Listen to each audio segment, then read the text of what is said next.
The invitation arrived on thick cream-colored cardstock embossed with gold lettering that smelled faintly of Heather's touch. An intimate celebration for Douglas's 38th birthday. It read, I hesitated at first. Fancy dinners were not my world anymore. Still, he was my only son, and for that reason alone I dressed carefully, choosing the navy dress Arthur had once loved, smoothing its worn fabric as if it could still hold me together. The restaurant stood on the edge of downtown Pittsburgh, all crystal chandeliers and white linens that seemed to shout money with every gleam. I felt the weight of my small purse against my side, holding barely enough to cover parking. The hostess led me across polished floors. And there he was, my boy. Now a man with a sharp suit and an expression I no longer recognized. "Happy birthday, darling," I said, kissing his cheek. For a heartbeat, I glimpsed the child who used to run into my arms after school. But then it was gone, replaced by the cool, measured smile Heather had perfected. Heather rose beside him, blonde hair pulled into a sleek knot, a diamond glinting at her throat. "Miriam," she said, her eyes sweeping over me, "you look presentable." The word lodged like a splinter. Not beautiful, not elegant, just good enough to sit at their table. I tried to follow their conversation about promotions and Italy trips, nodding where I could when the waiter brought the wine list. Heather ordered the most expensive bottle with a careless flick of her wrist, then paused with mock concern. "But maybe something more affordable given your situation. Miriam renting that little apartment. It must be difficult." My cheeks burned, but I forced a smile. The wine sounds lovely. The night went on in that cruel rhythm, every detail of their success set against the backdrop of my supposed failure. I had almost made peace with enduring it when Douglas leaned back in his chair, his voice low but sharp enough to cut. "You'll die poor and alone." "Mom, still renting like that." For a moment the clink of silverware and hum of conversation faded. My son's words filled the space instead, echoing louder than Heather's smirk or the waiter's quiet shuffle. He did not flinch, did not soften. He believed it. I pressed my hands together in my lap, willing them not to tremble. My son had become a stranger, and I sat there swallowing the bitter taste of it, knowing the night had shifted into something I could never forget. When I finally rose to leave, my legs felt unsteady beneath me, carrying me out into the Pittsburgh night where the air was sharp and cold, and the wound he left behind began to deepen. I drove back to my townhouse in silence, the city lights flickering past the windshield like accusations. The words Douglas had spoken clung to me heavy and raw as if he had carved them into my skin. By the time I parked outside the modest brick building I rented, the night air felt heavier than my bones could carry. Inside, the place greeted me with its usual stillness. The rooms were small but tidy, filled with remnants of a life that once felt larger. I set my handbag on the counter and lowered myself into Arthur's old armchair, the one I'd kept since he was taken from me in that steel mill accident nearly 4 decades ago. One phone call had ended our marriage and left me with a 5-year-old boy whose eyes looked too much like his father's. I worked every shift I could find after that. Days at the courthouse as a clerk, nights typing for a law office, weekends at the library shelving books. I remember packing sandwiches for Douglas, staying up to sew patches onto his jeans, and writing checks to his school long after my hands ached from the day's work. When he made it into law school, I cashed out my savings bonds without hesitation. When he graduated, I thought every sacrifice had been worth it. I never remarried. Men came and went, but my loyalty stayed rooted in raising my son. I told myself that one day he would see me not just as a mother, but as the foundation beneath every step he took. Yet tonight, sitting in this narrow room with peeling paint on the window frames, I realized he saw me as something else entirely, a burden, an embarrassment, a woman who would die poor and alone. I pressed my palm against the worn armrest, fighting the sting behind my eyes, and for the first time in years, I wondered how much longer I could carry love that was never returned. Chapter 3. The Hidden Fortune. Morning crept through the thin curtains of my townhouse, pale light spilling across the kitchen table where I had left a small stack of unopened envelopes. I sat down with my coffee black and strong the way Arthur used to drink it and pulled the pile closer. For months I had ignored these reminders of what I truly had, choosing instead to live as if I were the fragile, forgotten widow my son believed me to be. The first envelope held a statement from the brokerage account Arthur set up before he died. His job at the steel mill hadn't made us rich. But he was cautious, thoughtful with every dollar. Life insurance paid out more than I expected, and he had been buying shares in companies no one cared about in the 80s. Apple, for one that had grown into something formidable. I traced the figures with my fingertip, the numbers stretching into 7 digits. The next folder revealed deeds for 3 rental properties managed by a company in town, small brick homes near the old mill district, once overlooked, now steadily increasing in value as the city's neighborhoods gentrified. The tenants paid on time, and the balance sheets told me what I already knew: I was worth nearly $1.9 million. I had chosen not to flaunt it. After Arthur's funeral, I sold our larger home, moved into a modest apartment, and kept my life deliberately quiet. Part of me wanted to see if Douglas would still visit without the lure of inheritance, if he would call just to ask how I was doing, rather than what I could give. Over the years, his silence answered my questions better than words ever could. And last night, when he looked me in the eye and told me I would die poor and alone, the final thread of hope snapped. He had shown me exactly what he thought of me, stripped of any illusions. I gathered the papers, neatly sliding them back into their folders. For so long I had let grief and modesty define me, afraid of seeming proud, afraid of losing the little closeness I had left with my son. But now the truth sat in front of me in black and white. I was not poor, and I was not powerless. Arthur's careful planning had given me security. My discipline had preserved it, and Douglas's cruelty had given me clarity. The question that remained was what I would do with that power now that the mask had been torn away. Catherine Monroe's office smelled faintly of leather and old paper, the kind of place where decisions became permanent. I had known her for years.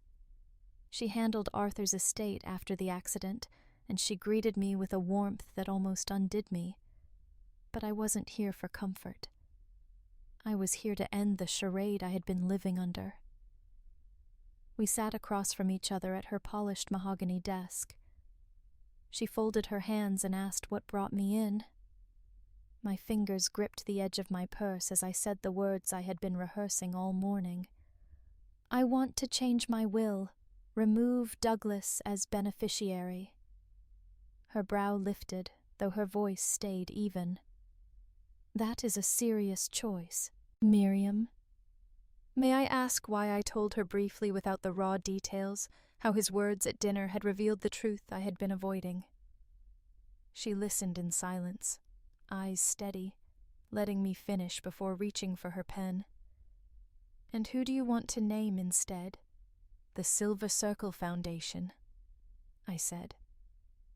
They take in seniors with no families, people left behind. I want everything to go to them. Catherine paused, the nib of her pen hovering above the page. You understand what this means?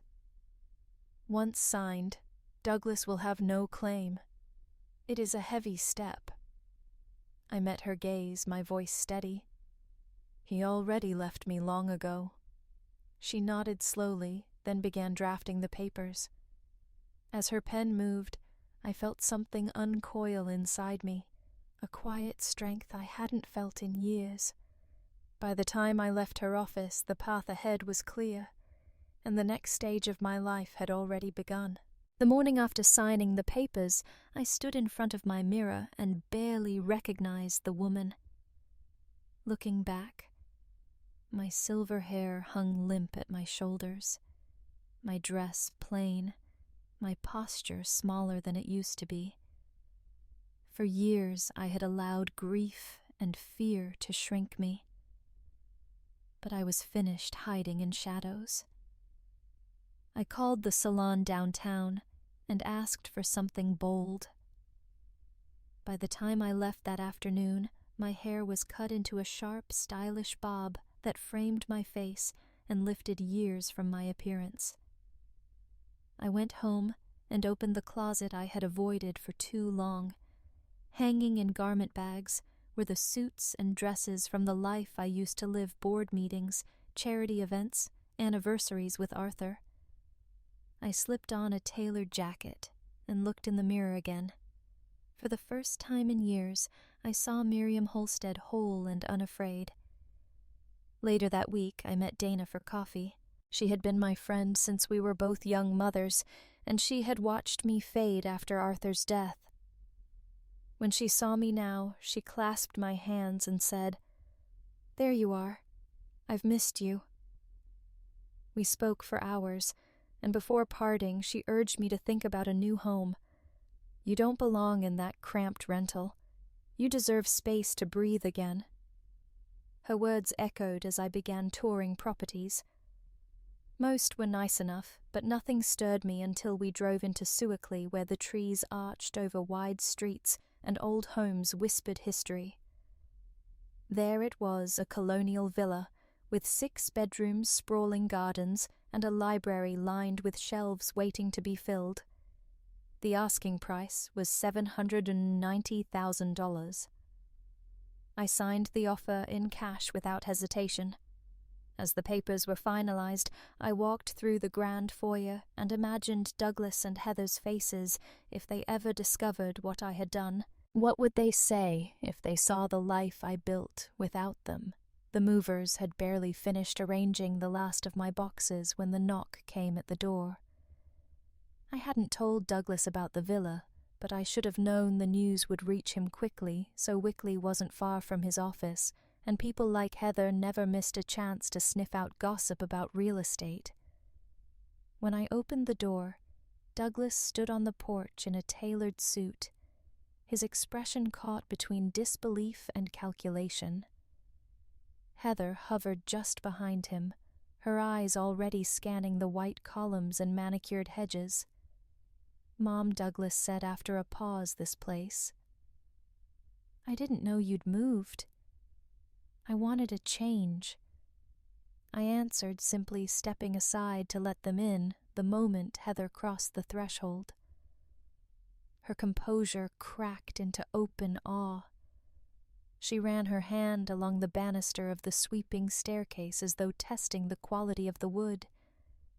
"It's enormous," she breathed. "Look at these floors." "Douglas, can you imagine the children playing here?" Douglas's gaze swept the foyer, the high ceilings, the chandelier. Instead of congratulations, his voice carried the same quiet assumption I'd heard too many times. This will be perfect for us. Heather will love raising the kids here. My fingers tightened around the edge of the door, but I forced my face into stillness. Will she? Heather didn't notice the edge in my tone. She was already striding into the living room, pointing at corners where she imagined a sectional couch, a piano curtains in pale blue silk. And this room, she said brightly with a little paint. It would make a beautiful nursery. Plenty of sunlight. We'd only need to tear down that wall to open it up. Douglas trailed behind her, nodding as if the villa were theirs by default. The yard is big enough for a swing set. We could host family parties here. Holidays. You'd have company all the time. They wandered through the house as though giving me a tour of my own home. Heather narrating renovations, Douglas adding practical touches about schools nearby and the prestige of the neighborhood. I followed in silence, listening as if to strangers, my smile fixed but faint by the time we reached the library. Heather's eyes were glittering with satisfaction. She pressed her palm against the dark oak shelves and turned to Douglas with a smile that was almost triumphant. It settled then. This is exactly what we've been waiting for. Douglas looked at me, his expression almost paternal, as though he were offering me reassurance. Don't worry, Mom. We'll take care of everything here. You won't have to lift a finger. I smoothed my skirt and lowered myself into one of the leather chairs, letting them talk over each other with plans and promises. My heart beat steady. My lips curved into a small smile that gave nothing away. Do you correct people who assume your life belongs to them, or let them trap themselves in their own arrogance? Their voices echoed down the hall, Heather sketching her future aloud, while Douglas nodded along. I excused myself softly, claiming I needed a moment, and slipped into the study, closing the door behind me. I let the quiet settle before reaching for the phone. Catherine answered on the second ring, her tone brisk but familiar. Miriam, is everything all right? I need an addition to the will. I said, my voice did not shake, though my heart pounded. A codicil. Under no condition may Douglas or Heather inherit or reside in this villa. She paused long enough for me to hear the scratch of her pen across paper. And if they attempt to contest, make it clear they forfeit everything, even visitation rights. I don't want them setting foot here again if they try to challenge me. Catherine exhaled. Steady but firm. It can be done. I'll draft it tonight. Thank you, I said, and hung up before the weight of my decision could settle. I stood for a moment, staring at the shelves lined with Arthur's old law books, then smoothed my skirt and straightened my shoulders. By the time I returned to the living room, my face carried only calm. Douglas and Heather were still circling the space, discussing curtains and floor plans, too absorbed in their fantasies to notice the phone call that had already rewritten their future. Can silence be more powerful than any argument? It took less than a week. Catherine warned me her office would need to confirm property details for the codicil, and I knew that phone call would light the fuse. On a gray afternoon, I heard tires crunch on the gravel drive, followed by the sharp slam of car doors. Before I could reach the foyer, Douglas and Heather were already inside, faces flushed with fury. Heather's heels struck the floor like gunshots. "How could you do this to us?" she demanded, waving a stack of papers I recognized as copies of the amended will. "After everything we've planned, after everything we've done for you, this is how you repay us." Douglas's voice was lower, but no less cutting. "Mom, you don't need this house. It's far too big for one person. We do. We have a family to think about." I steadied myself against the mantel. "You have a family." "Yes, but it isn't mine to build, and it isn't my responsibility to finance." Heather's laugh was sharp, mocking. "Family is owed everything. That's how it works. You raised Douglas. Now it's his turn to benefit." That's the circle. I looked at my son. His jaw was tight, eyes averted, just as they'd been the night of his birthday dinner. Do you believe that too, Douglas? He hesitated, then nodded slightly. We just want to provide for our children. You don't need 6 bedrooms. Mom, we do. Heather stepped closer, her voice dropping into false sincerity. We're expecting 3 months. Your grandchild. Do you really want your first grandbaby raised in a cramped condo when this house is sitting here waiting for us? The words twisted something inside me, but only for a moment. Your child deserves your work, not my money. I raised mine without a handout. So can you. Heather's face hardened. You're cruel. Vindictive, bitter, but it doesn't matter. Douglas is your only son. This house will be his one day, whether you like it or not. I picked up the folder Catherine had left with me and slid it across the table. Read the last page. Douglas opened it with trembling hands. Heather leaned over his shoulder, her confident smirk fading as her eyes scanned the clause. Her voice came out as a hiss. If we contest, we lose visitation rights. You'd ban us from ever stepping foot here again. Yes, I said evenly. This house will never be yours. If you try to take it, you will lose even the chance to see it. Heather exploded, pacing the room in furious strides. Douglas remained seated, torn between his wife's fury and the quiet shame flickering across his face. When blood demands ownership, I said softly, what do you owe loyalty? Or the truth? Spring came soft and green to Suick, and with it a life I hadn't known I still had inside me. My villa was no longer an echoing house, but a home filled with voices from the book club I hosted in the library, laughter from neighbors I welcomed to the garden, and the quiet satisfaction of mornings spent volunteering at the senior center. The rooms that Heather once measured for curtains now carried the scent of fresh flowers and the sound of my own joy. It was nearly 6 months after the confrontation when Douglas appeared at my door. He looked smaller somehow, shoulders bent, his sharpness dulled. Heather had left him, he said, and taken more than just their marriage with her. He wanted to talk. We sat in the sunroom, light spilling through the windows onto the wicker chairs.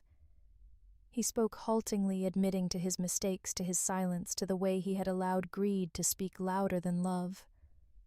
He did not ask for money. Not this time. He asked only for a chance to rebuild. I told him the will would not change. The Silver Circle Foundation would inherit everything, and that decision was final. But I offered him something else, something he had not asked for but seemed to need. If you want a relationship with me, Douglas, it must be as equals. No expectations, no debts. Just us. If you can accept that his eyes brimmed with something close to the boy I remembered. And he nodded later. As I stood in my garden, the roses climbing high along the trellis, I realized the true inheritance I had secured was not money but dignity reclaimed. Is true wealth measured in what we own, or in the strength we find when we stop being erased?